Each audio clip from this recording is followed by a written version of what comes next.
Some people ruin their lives and never fully grasp how or why they did it. My wife Francesca is one of those people. Everyone, welcome back.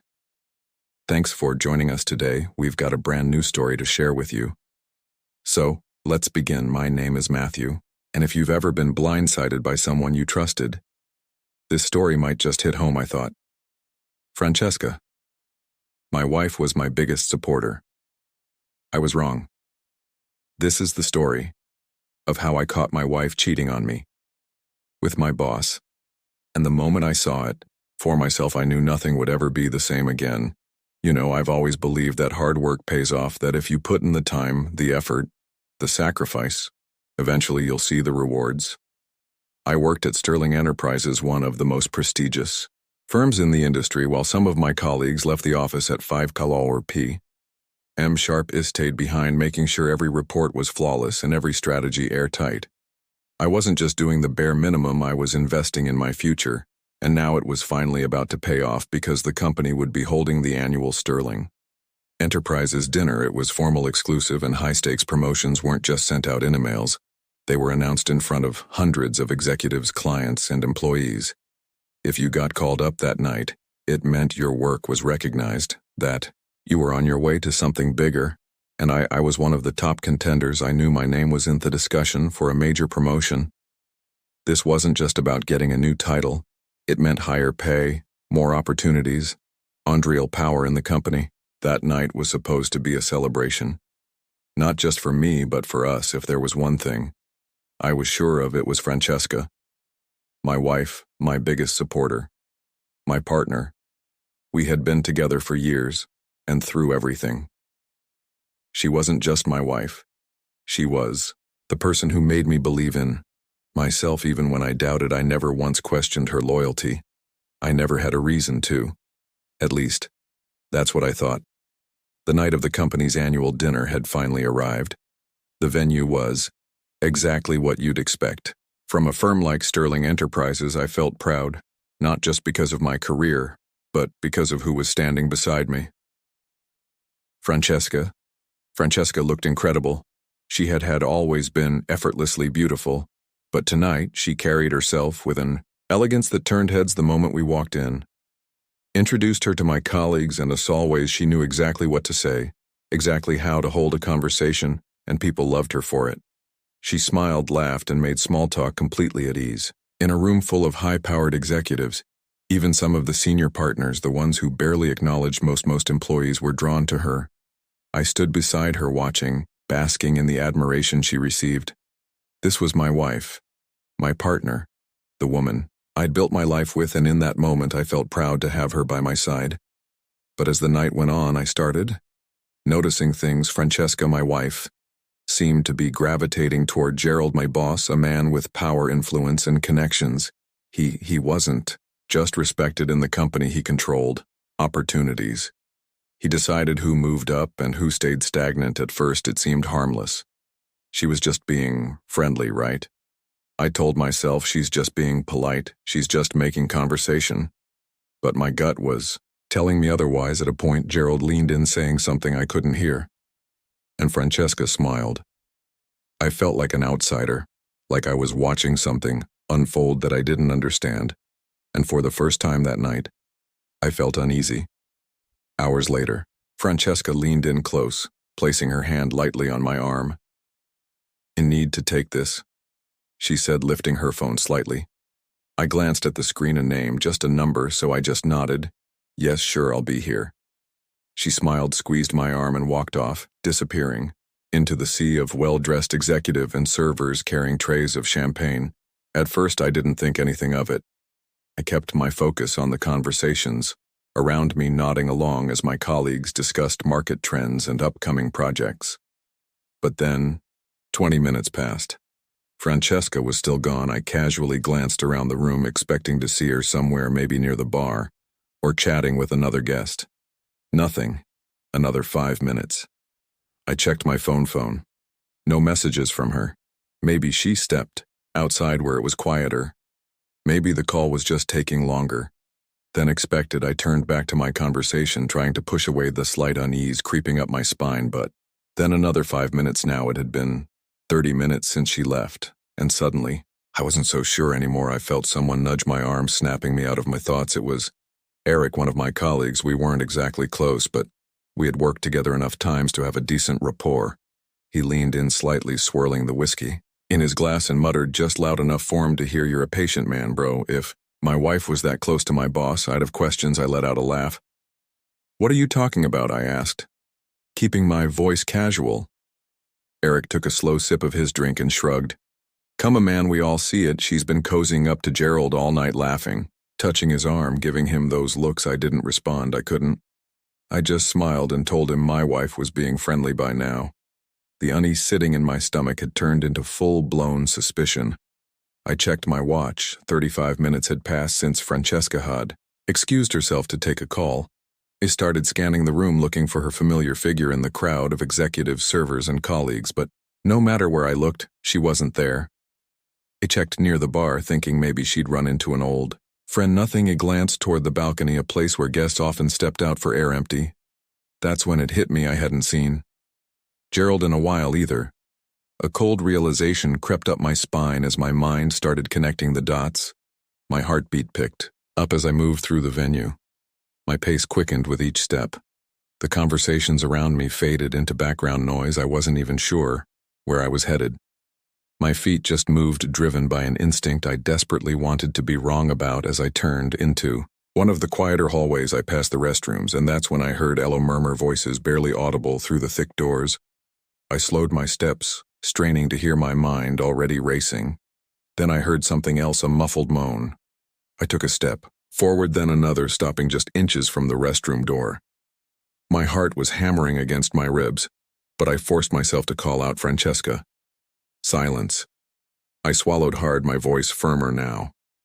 "Francesca, are you there still?" Nothing. A rustling sound followed, the kind of noise people make when they've been caught doing something they shouldn't be doing. That silence, that hesitation, it told me everything.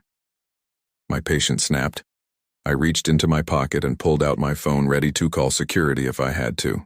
But before I could press the button, the door creaked open. Francesca stepped out first. Her hair was slightly messy, strands falling loose over her flushed face. The dress she had worn so perfectly earlier was now wrinkled, slightly ashy, like someone had been pulling at it. Then stepping out right behind her was Gerald. His tie was loosened, the top button of his shirt wasn't done. His face wasn't as panicked as Francesca's. It was tight, unreadable, like he was trying to assess how bad the damage was. For a moment, the three of us stood there, frozen. None of us spoke, but we didn't need to. The truth was right there, staring me in the face. I felt nothing, no rage, no immediate outburst. I reached for my phone, unlocked it, and hit record. Today is the annual Sterling Enterprises dinner. This is my wife, Francesca, and my boss, Gerald. I just caught them making out in a restroom together. Gerald stiffened. Francesca gasped, stepping toward me, her voice breaking. "Matthew, please." I lifted a hand, cutting her off. I wasn't interested in excuses. I wasn't interested in explanations. I kept the camera on them for a few seconds longer, watching, and as their perfect little lie crumbled under the weight of the truth. Then, without another word, I stopped the recording and walked away. I didn't say a word to either of them. There was nothing to say, nothing left to fix. I didn't need an explanation from Francesca or a weak apology from Gerald. I left her behind and drove home alone. I didn't care about the promotion anymore. While driving, my phone buzzed, vibrating in the passenger seat. A text, then a missed call, then another. I didn't even look at them. I didn't want to hear her voice. An hour later, the door creaked open. Francesca stepped inside, her face streaked with tears, her makeup smeared.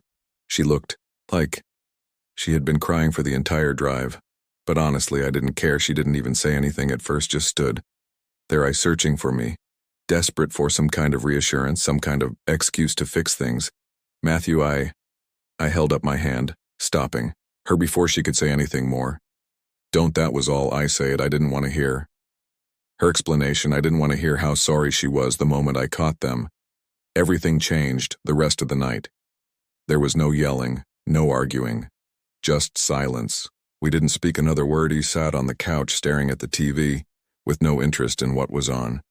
She stood by the door for a while, her body language pleading with me to say something, but I couldn't and I wouldn't. By the time I went to bed, the texts and calls had piled up. Colleagues had somehow heard about what happened. Everyone wanted to know what had gone down and why I left. Early, I didn't answer. I didn't want to deal with the gossip or the whispers behind my back. I didn't need to hear it from anyone else. I woke up feeling certain that I was done. I knew Francesca was somewhere in the house, probably sitting in silence waiting for me to speak, hoping there was still something left to salvage, but there wasn't. I got out of bed and took my time making my way to the kitchen. I found Francesca sitting at the kitchen table, her hands wrapped tightly around a mug of coffee that had long gone cold. She looked up the second I stepped in here, eyes bloodshot and swollen from a night spent crying. "Matthew, please." Her voice cracked as she spoke. Desperate pleading, I pulled out a chair and sat down across from her. My expression unreadable. I didn't speak right away and didn't offer any sign of sympathy. I wasn't here to comfort her. I was here to end this. Our marriage is already over. My voice was calm, firm, and absolute. There was no anger left, no need for raised voices or accusations. The damage had already been done. Francesca flinched as if I had physically struck her. "No, Matthew, please, it was a mistake. I messed up, I know I did, but we can get through this. I love you." I let out a short laugh, shaking my head. "You love me. Was it just Gerald or are there more?" She didn't answer. She didn't even try, and that silence, that was all the confirmation I needed. I exhaled, pushing my chair back. "As I stood, your stay in this house expires when the divorce is finalized," I said, my tone unwavering. "After that, we're done." Tears spilled down her cheeks as she broke into uncontrollable sobs, her body shaking from the weight of what she had done. I turned and walked away, leaving her alone with the only thing she had left: the consequences of her own betrayal. News travels fast in corporate circles. But a scandal like this, it spreads like wildfire. It started as whispers, colleagues exchanging knowing glances. At first I ignored it. I had no interest in being part of the office gossip mill. By Monday morning, the higher-ups had gotten word of what went down at the company dinner. Gerald being caught sneaking around with an employee's wife wasn't just an embarrassing personal failure.